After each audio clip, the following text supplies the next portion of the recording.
In this video, we will show you how to play back your recorded video and images on the HC-X1000 camera. To play back recorded videos on the camera, press the thumbnail button on the top of the camera. The camera is now in playback mode.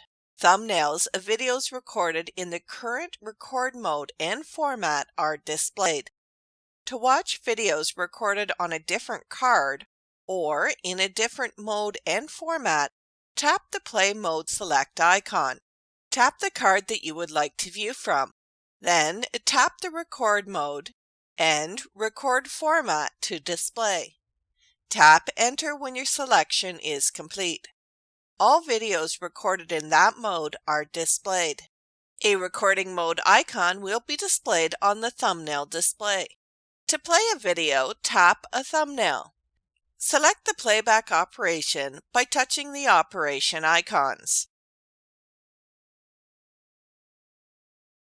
To change the thumbnail display format, while the thumbnails are displayed, press the zoom lever or the sub-zoom lever.